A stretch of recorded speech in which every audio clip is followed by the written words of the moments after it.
Quase um terço dos contribuintes enviaram a declaração do imposto de renda de pessoa física para a Receita Federal até a última semana.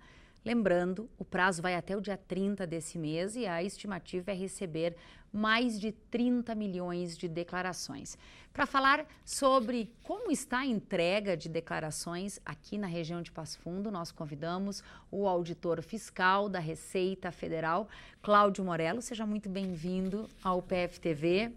Qual é o principal prejuízo para quem não entregar a declaração dentro do prazo? Bom, é importante que a gente esclareça que quem é obrigado à entrega da declaração, se ele não apresentar a declaração até o prazo, quando o fizer, ele vai ter uma multa mínima de R$ 165,74.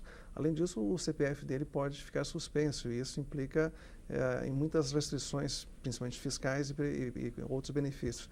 Por exemplo, ele não vai poder requerer um benefício previdenciário, não vai poder participar de um concurso público.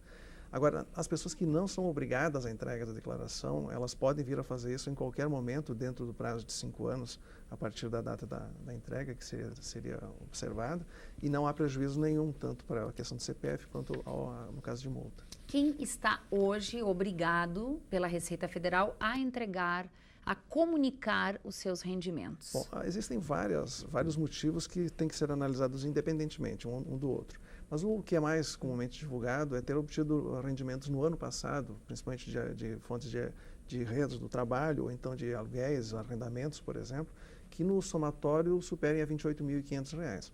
Mas outras condições por si próprias também obrigam a entrega da declaração. Ainda que não tenha movimentado esse valor de R$ 28 mil no ano de 2018. Exatamente. Por exemplo, em relação à atividade rural, contribuintes que tenham recebido valores superiores, de receita superiores a R$ 148 mil, já são obrigados à entrega da declaração, mesmo que não tenham imposto a pagar. Contribuintes que também tenham tido, por exemplo, bens ou direitos cujo custo de aquisição tenha sido superado a R$ 300 mil e tenham mantido esses bens na posse ou propriedade em 31 de dezembro do ano passado, também são obrigados à entrega da declaração. Veja que são questões diferentes entre ser obrigado à entrega e ter imposto a pagar.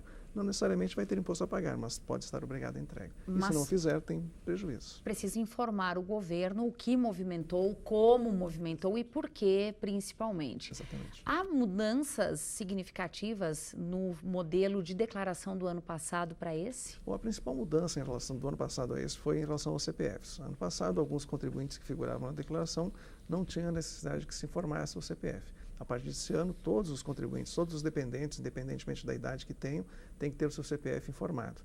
Um dado que tinha no ano passado como opcional e ainda está opcional esse ano é a informação dos dados adicionais de bens móveis e imóveis, como, por exemplo, o número de registro na matrícula do imóvel ou o número do Renavan do bem imóvel.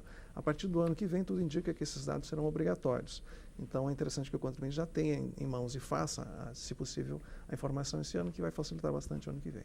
Em Passo Fundo, o volume de entrega de declaração até esse momento, ele é parecido com o dado nacional? Cerca de 30% já entregou? Exatamente. Aí o Passo Fundo se comporta mais ou menos como o Brasil inteiro. 31% das declarações foram entregues e é um dado nacional. A gente verifica que é um percentual comum para essa época e os números se intensificam muito mais agora nos últimos 20 dias, mais ou menos, do período de entrega. Tendo em vista que o hábito de muita gente é deixar para a última hora, o que é um risco, né? Porque pode ter muita gente tentando colocar no sistema as informações também, isso pode tornar o processo mais lento e perder o prazo, inclusive, para quem deixa para o último dia. E além desse problema, pode ser que o contribuinte tenha esquecido algum dado que torne, por exemplo, se ele tiver imposto a pagar um pouco maior, se ele for fazer isso no final do prazo, ele verifique que tenha errado, tenha deixado alguma fonte de rendimento, por exemplo, para trás e gera imposto maior a pagar, se ele verificar isso depois do 1º de maio, ele vai ter multa sobre isso. Então, por isso que é interessante que ele faça essa entrega o quanto antes para deixar a declaração dele ok.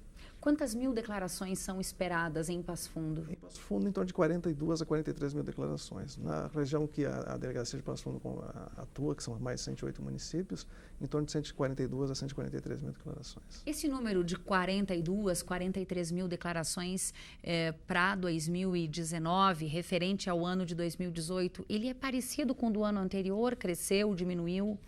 Mais ou menos como os anos anteriores, se prevê um acréscimo em torno de 1,5% a 2%. É essa a estimativa que nós temos. principais orientações, principais erros cometidos, Cláudio, que vocês observam também de contato dos contribuintes com a Receita Federal? Quais são? O principal deles é esquecimento de algum dado em relação aos bens.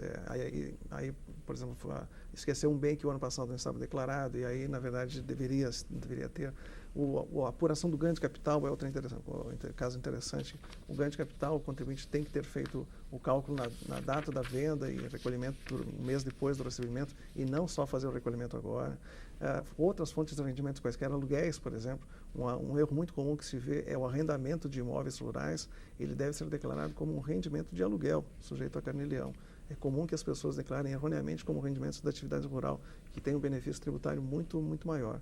E até em função disso nós estamos com fiscalizações justamente em cima desse parâmetro. Aluguéis, arrendamentos declarados como rendimento da atividade rural e não como aluguéis. Ainda mais numa região com vocação para o agronegócio como a nossa. Exatamente, muito representativo. Olha, se você tem alguma dúvida, aqui na UPF, na sexta-feira à tarde e no sábado pela manhã, dentro da Faculdade de Economia, Administração e Contabilidade, tem um núcleo que está ajudando as pessoas a fazer a declaração do imposto de renda. Uma média de 50 pessoas por turno tem procurado esse auxílio, então você pode também contar com a ajuda aqui da universidade, mas pode tirar dúvida também pelo telefone da Receita. Exatamente, a Receita tem um telefone que funciona 24 horas por dia, 7 dias por semana, que é o 146. Então está disponível para esclarecimento de todas as dúvidas. Tá certo. Muito obrigada pelas informações e uma boa semana de trabalho. Obrigada.